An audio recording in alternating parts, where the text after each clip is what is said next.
Hello, my name is Natalie Johnson. I am the Senior Manager of Education and Public Engagement at Fermilab. And we have with us an educator, Elizabeth Kaleta, who is a STEM educator in Indian Prairie School District 204 in Illinois. So, what does a career scientist or mathematician do? We wear many hats and work in many career fields and places that may surprise you. We work in schools as teachers. We work in universities as professors. We work in laboratories as researchers. Sometimes we are computer engineers. We are scientists. We are directors. Sometimes we are actually doctors or nurses. And a lot of times we work alongside doctors and nurses. We are facilitators and speakers. What are some facts about career scientists that you may not know? We utilize cutting edge research to enhance our mission and vision. For example, artificial intelligence. We research or perform research at national laboratories in partnership with hospitals that allow for groundbreaking solutions in medical research. We partner with K-12 institutions and higher ed to increase the pipeline of STEM students and provide teacher institutes to increase awareness of practical applications. We raise awareness in specialty areas of the natural and physical sciences to increase understanding of our ecosystem and the universe around us, such as land conservation, particle physics, and astrophysics.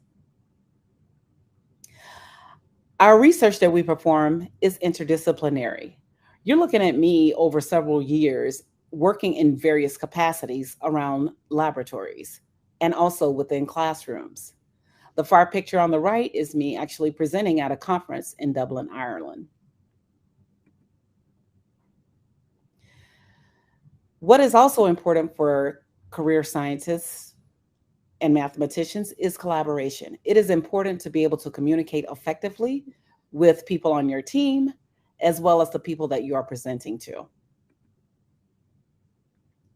Some other facts about career scientists is that we perform research that increases the accuracy of specific phenomenon that's studied over many years. Some of the research results may take many, many years to get to. However, some research also provides for short-term solutions. We use leading-edge technology to increase the efficiency of our explorations. We use very powerful computers to gain accuracy in our calculations. We provide resources and that to and utilize resources from our local and international communities to benchmark best practices. Some of the pictures that you're looking at here are things that exist today on the campus of Fermilab in Batavia, Illinois. The first picture is that of an accelerator called a bubble chamber. It is filled with liquid hydrogen, and what we use that for is to collide protons on the inside and look at the results of the beams. The second picture is that of an electrical line on the campus in the shape of pi. The final picture is a geodesic dome, and it is located in the neutrino area of Fermilab. The roof itself is composed of copper sheeting. Here are a few more pictures of things around the lab. The first picture on the left is a tractricius or a tractoid. It is made of cryotubes. The picture in the middle is me standing in front of a building that is open to the public where you can bring in family. There are four different areas within the Letterman Science Center so that you can observe and use some critical thinking hands-on right there in the lab. So the data that is collected from the solar panel is used to be able to demonstrate the amount of data that is collected or the amount of energy that is collected by those solar panels. And then the final picture on the right is Archimedes Spiral, which is actually a water pumping station on Fermilab's campus.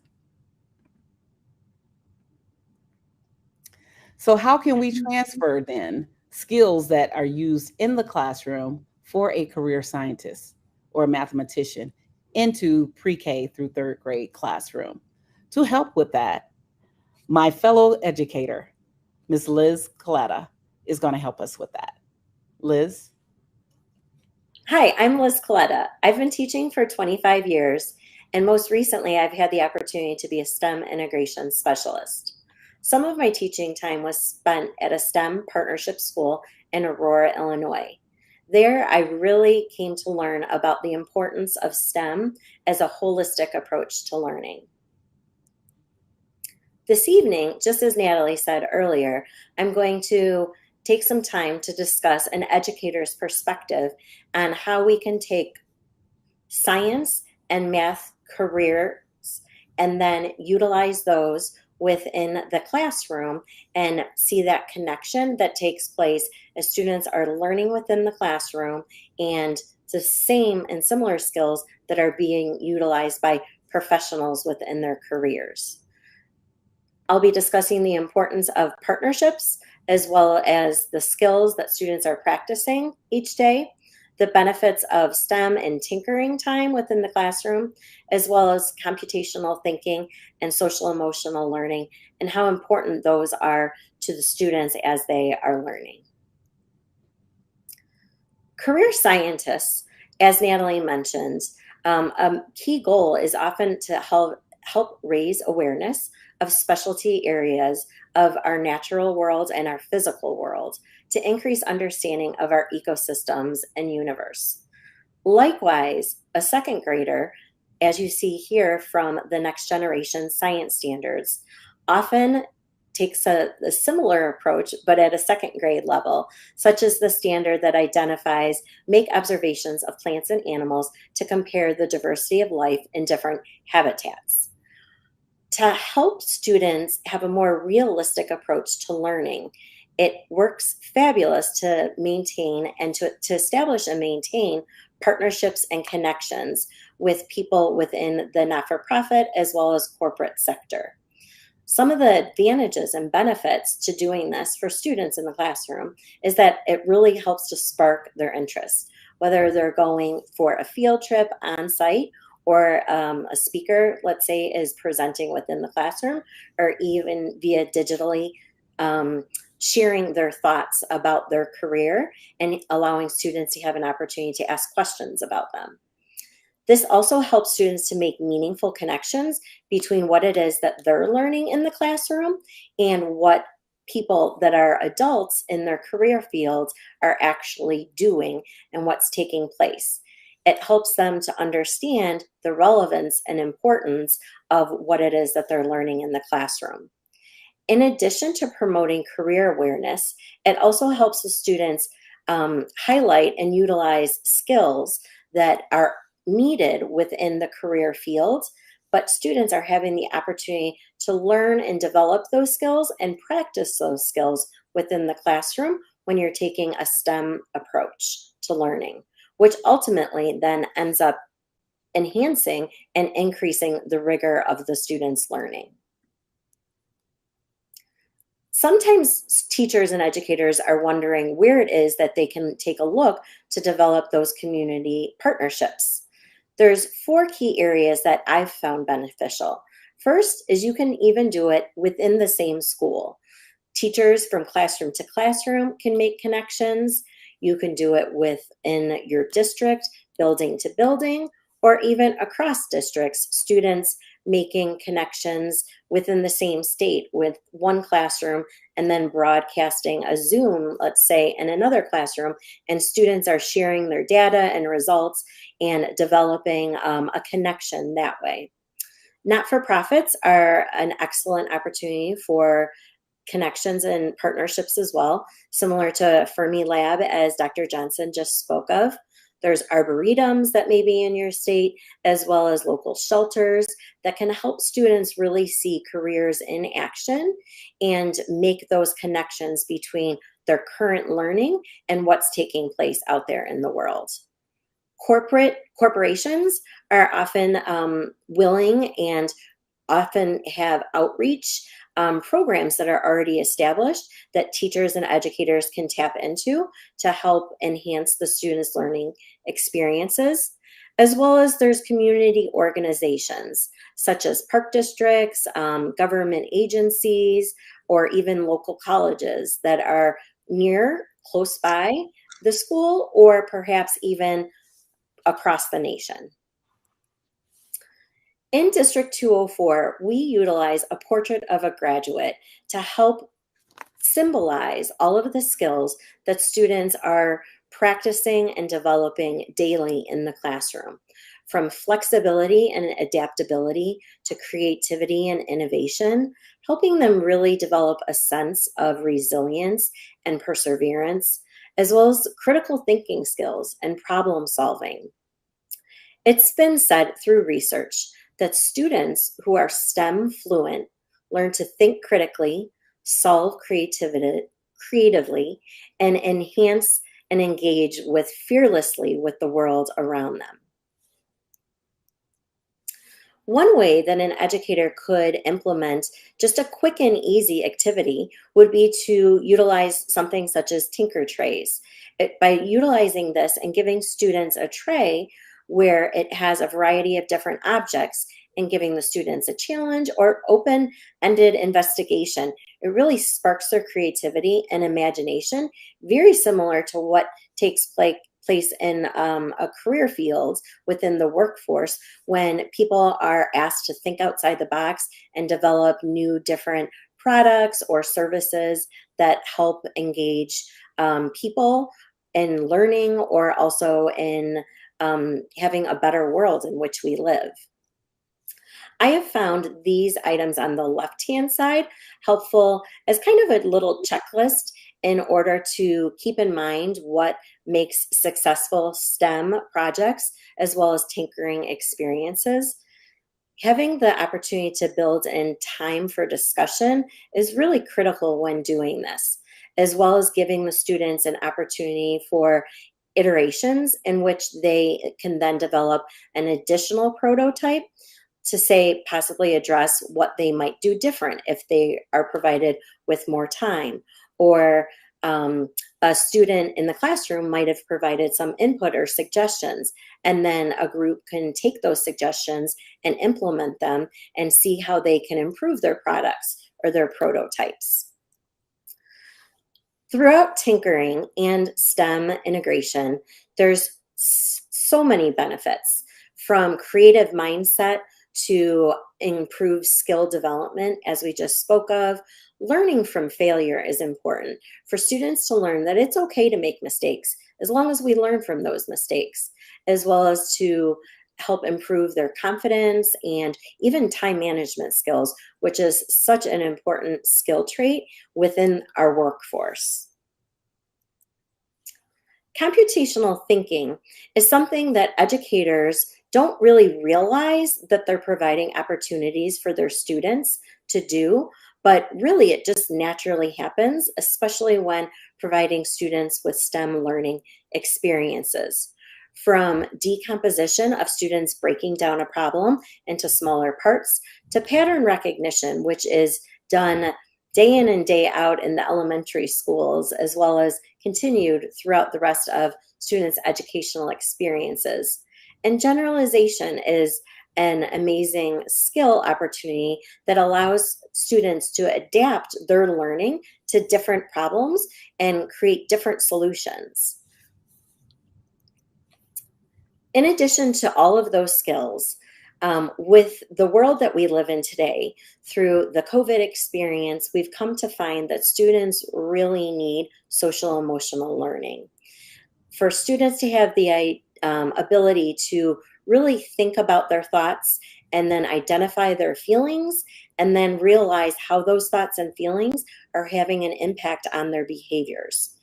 Our social emotional learning really impacts the educational and the academic learning that's taking place within the classroom.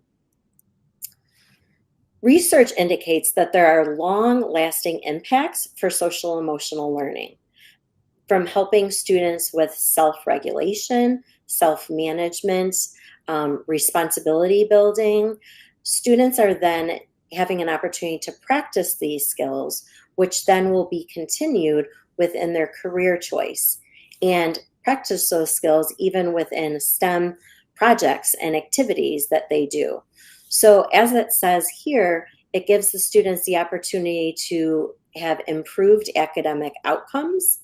And these SEL benefits we can see are both long term as well as span globally. It's a wise financial investment in terms of really building capacity within the students that then they could take and utilize year to year to year, as well as social emotional skills help improve just lifetime outcomes. And students will be applying those to all of their life experiences.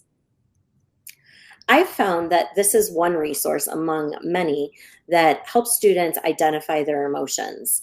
It is a spot series in which students kind of think of their emotions and thoughts and feelings as little spots. But the importance here is for them to first identify what it is that they're feeling and thinking about. And then these resources help give students strategies in which they can then perform those strategies and kind of ease that sense or feeling that they're experiencing. Students need to realize that all of these different feelings are important and valuable. None of them are bad. They need to realize that they happen for people, from students to educators to people in their everyday career lives. Moms and dads, everyone experiences these types of feelings. But how we go about managing them really has a big impact upon behavior and giving students the ability to open their mind to learning experiences. So, in conclusion, hopefully, this has provided you with an opportunity to realize the importance of partnerships, especially when utilizing career STEM fields for student learning and growth. Thank you, Elizabeth. So now for a little bit of a fun activity.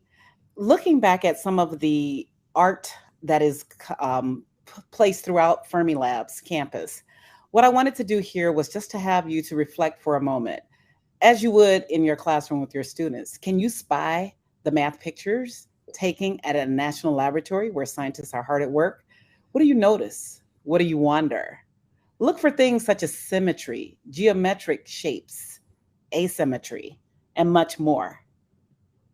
For example, the picture on the far left, the very first picture, is what we refer to as broken symmetry. Robert Wilson, the founder of Fermilab, actually was very much into art as well as physics. And that particular sculpture is placed at one of the entryways. And if you're standing directly underneath it, it is very symmetrical. However, from a side view, as you can see here, it looks asymmetric. The building that's in the center there is Wilson Hall. That's where a lot of the researchers and scientists reside and work from. And then the final picture on the far right there is a Mobius strip, which you know is a mathematical structure. It's made, in this particular case, from the metal of floppy disk drives. And now it's your turn. We are happy to take questions. Thank you. Liz, this has been so much fun. Thank you so much for sharing in this presentation. One of the things that I was thinking about as we were talking, I'm checking the chat, and there doesn't appear to expound on is given all the different levels of abilities of students in the classroom, what are some things that teachers can employ to help different levels of students to be successful within a pre-K through third grade classroom? That's a great question. Really, I think that makes me think of differentiation. So, for example, with a STEM project, if it's open enough, the students can kind of come in with their abilities where they're at and move from there. And then the students, whether that's in, or the teacher, whether that's in small groups, can kind of guide those students based on their current, abilities and help them progress. Fantastic. Thank you. I noticed in the chat that Erica, you said that you're having some issues, some technical issues. Yes, it started and it actually just ended the presentation portion. So right now we're just having some conversations or answering questions that people may have based off of what you saw presented. If anyone has any questions, feel free to post them in the chat, and we'll go from there. Sounds Other good. than that, Liz and I will just continue to have a conversation. All right. So another thing that I thought about as we were reviewing your presentation is that one of the things that we have to consider, like earlier in some of the other presentations along in this same series of presentations that people have been giving, one of the comments that was made was talking about the global competitiveness of students in the U.S. classroom, and being able to compete on a more global level with students across the world. What kind of suggestions or comments might you have on how teachers can encourage students to want to do more, to learn more in the classroom and at home? That's a great question too. I like what you mentioned in terms of and at home. What we do often see is students that are able to kind of extend their learning beyond the classroom, whether that's opportunities that the school district provides or whether that's just resources that the parents seek out for their students to participate in, from math clubs to robotics to um, STEM clubs, a variety of different opportunities, or whether that even be tutoring in some fashion. Students really do benefit from that, like one on one and that outside of the classroom time. I love So, that. I love that. Thank you. I know that there are also some opportunities at like our facility at mm, Fermilab here in Batavia, where teachers can actually come and partake in workshops, and then they can take what they've learned back into the classroom to help students to learn the scientific method, for example. In students as in grades as low as grades one. We start with grades one and we go through college. So mhm. there is a plethora of opportunities out there, and we just want them to be resourceful, look at some of the low hanging fruit that is potentially right there in your community, Mhm. and take advantage of bringing those resources back into the classroom. Don't you often sometimes even host like family events?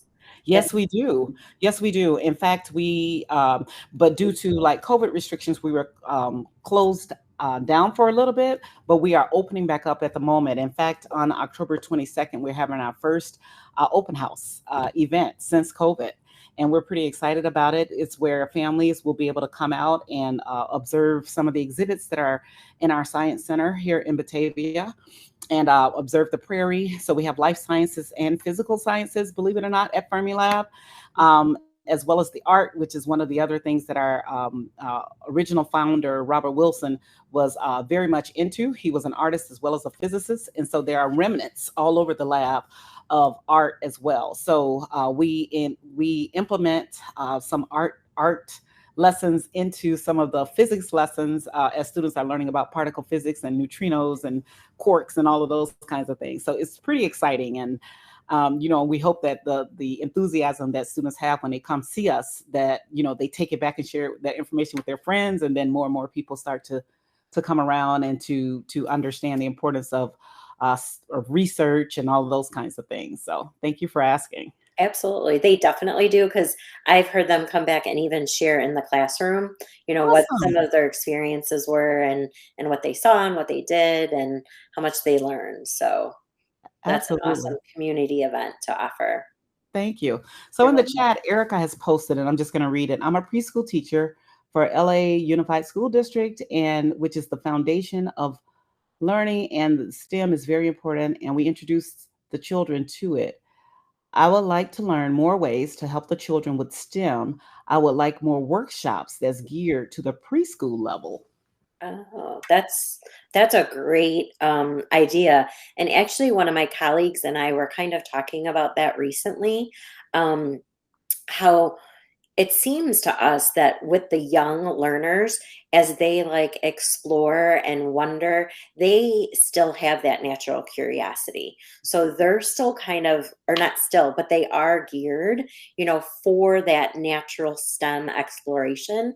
And how sometimes we even see, like, as the years go on with their learning and education, unfortunately, sometimes that natural sense of wonder, gets replaced with the students wanting to have the right answer. Mm. So I think that's fabulous that you're looking for those opportunities. I don't know if maybe your school district sometimes offer those. I know in my school district, we offer them sometimes during the school day for teachers to learn, say, about SAM Labs, which is a robotics coding platform. Um, and then sometimes we offer like professional development after school also for teachers. And then another opportunity would be sometimes you can find online, um, like self-paced online learning opportunities where you're still learning about something, but you don't have to go to like a location, or it doesn't have to be, in place of, getting a sub at school or that kind of thing. So those are a few ideas that you might consider. I'll add to that also. One of the things that we have done is we have partnered with some local museums and art Mhm. studios, and they have fantastic activities already planned for like the younger grades and things like that. So that might be something that you might also want to look into in your area. Great question. Yes. All right. Are there other questions? Because if not, I have another thought that I could ask Liz to expound on. Sure. Okay. So, as it pertains to the social emotional learning post COVID, we all know that this is a very real thing, right? Every piece of research that we've been looking at talks about a loss in learning, right? And so, if you consider the loss in learning and then this tool or strategy that you talked about during your presentation called SPOTS, can you elaborate a little bit on the connection between what that can bring into the classroom to keep kids focused? Oh, that's a great question. Really, it kind of helps bring in like a sense of community within the classroom. The students have the opportunity to read a variety of books. Well, the teachers really would read those books for the students, and then I found that there's like little plushies that the teachers could use, and check in, check out charts where students can help identify their current emotions and ways and opportunities that they can go about regulating those. So, those are just a few of the opportunities or ways that I have found to be useful. Love it. Thank you. Mhm. So Michael posted in the chat, and Erica, you're more than welcome. Michael posted in the chat that it connects to the previous question that Erica had raised, and it said, "I know there's a larger issue where many students divert away from the STEM pathway while in elementary school. Can you talk about any efforts you have seen, attempted, succeeded at for trying to resolve this trend?" Mhm. Um, yes, I would agree that that does seem to happen. And then, unfortunately, like even if you think in terms of like women in STEM, that continues on with that diversion from the STEM field. Really, we at 204, I know we focus on just that engagement, like to draw the students in with any type of platform possible. So, like as I mentioned earlier, through our K-5 elementary buildings, we have 21 in our district. Our district, on a district level, has committed to implementing SAM labs within every building, which gives students an opportunity to have hands-on time with hardware, and then code using flow-based coding for those little ones.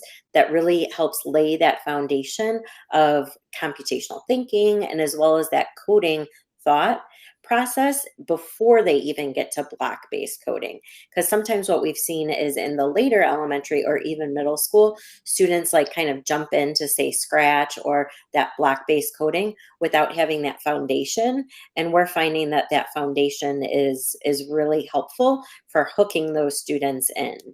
So I would encourage you to possibly seek out like different organizations that possibly you could partner with that might come in and give students those experiences, whether that's like a one-time experience or even consider like finding if there's a committee that you can join within your district in order to help bring that question to them to promote awareness that you really want, that engagement and excitement is what really keeps the students.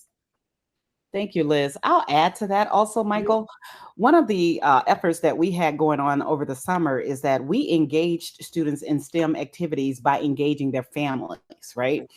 So, what we had done with one particular program, it was an enrichment program that really implemented a freedom school curriculum into our overall curriculum. And what we did was we found ways to bring culture into the learning. And with that, integrate math lessons, integrate STEM lessons, if you will, And um, even careers. into the lesson. We brought reading in. Literacy was a huge component of that. Mhm. And so it gave the students a way to be able to see themselves in the work. As the books that we use were books that were about people that looked like them, that but had done really relevant things in the world of STEM. And so it's a way to encourage them and at the same time provide some positive affirmations to keep them connected in some shape, form, or fashion across all grade levels at the elementary level. So that might be something that you also might want to look at. And then partnering with other schools, like Liz said, in your district, because many hands make light work. So if there's a way for you to partner up with someone and join forces to be able to kind of spread the wealth around, that would probably be fantastic. And you'll be amazed. There are parents waiting to Mhm. volunteer, but because they've never been asked, they don't just jump out there. But if you ask, you'll be amazed at how much help you actually might be able to garner in some of the communities. Okay. You're certainly welcome. All We've right. also found that in conjunction with what Natalie was just saying with the freedom schools, we offered over the summer a Saturday and then also a Monday while parents were at work. They got to drop off their kids day camp. And really, just even it being a day camp, we found that from surveys that we read post completion of the camp, how much the students benefited from that STEM day camp experience and how they wish it would happen more frequently. So there's definitely a need out there, and I feel like it's kind of up to us as educators to help provide, the resources for people to be able to be included and have those experiences. Absolutely. And some people are like, I don't have any idea how to get started. Like, where do I even begin with this?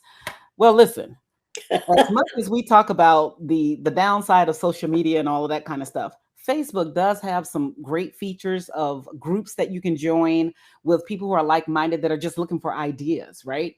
And there are a lot of thought starters that are already out there. And I do want to plug STEM Teacher Leadership Network is another one. It is one that is sponsored by the National Science Foundation, but it is a STEM Teacher Leader Network.org website where teachers across all different STEM disciplines can kind of bond together. They have short videos out there, if that's what you're looking for, that talks about some of the life sciences, also the physical sciences, and then mathematics, of course, and engineering.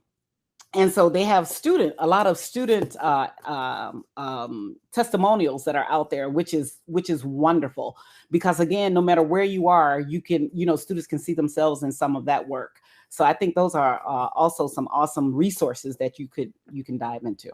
Mhm. Absolutely. I myself have joined several different Facebook groups that are STEM aligned, and it's amazing, like what people pop on there every day. And they even have them where they're geared specifically to the different age groups. There's elementary, there's middle school, there's even high school. So you can find it. There's a lot. Absolutely. Okay, let's check and see if we have any other questions in the chat. I don't think I'm seeing any. Thank you, Michael, for your questions as well. Okay, so I guess I'll throw out another question. Sure. Liz, what level of experience would you say, or what level of partnerships can you bring into the classroom to help students to be able to see STEM in action? That's a great question. Um, Really, the opportunities are endless. But sometimes, like you said, just getting that first spark is really the most challenging part. But you would be amazed at how much like the different corporate companies are, they really have part of their mission or goal is to incorporate STEM and to have outreach to, to touch on students in terms of like having them be aware of what their company is, so that students, at a young age have that information, and they're able to kind of think about, even as they're going forward, what they're interested in for their career. Some of the coolest experiences that I have been in is where, for example, we might have a representative from Caterpillar, and then maybe even, for example, we had a person that was from a prosthetics company, Oh, and they were really able to partner together, and then with our students give them a science experience that shows them how, for example, the I think it's called a front loader, okay. with the angle of the front loader, how it kind of serves as almost the elbow joint, and making all those connections for the students, and even seeing the world around them when they're looking, stopped at a stop sign or stoplight, and there's construction going on right there. Making those connections for kids Oh, at yeah. such a little level can be so powerful. I love it. I love it. So I know that, and Tamala, thank you for your comment. It is, I just get giddy when I think about all the cross Hmm. implementations of and interdisciplinary learning of STEAM anyway. But I know that a lot of people have used theme based approaches to like summer learning or even to their like school year theme, right? And so when you talked about the elbow of this front loader, being much like an elbow, that's an easy adaptation for the earlier grades, right?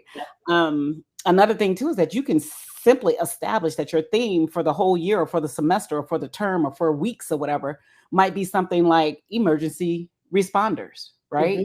That could be a theme, and then you could simply take your students to the fire department or have the fire department come to you, that kind of thing, to help them to understand the relevance of STEM behind what those people do, right? Hmm. The same thing with police departments, the same thing with um, essential workers, right? Might be another thing. So you might take them to the railroad, you might take them to a place that makes concrete or asphalt for the streets, things like that.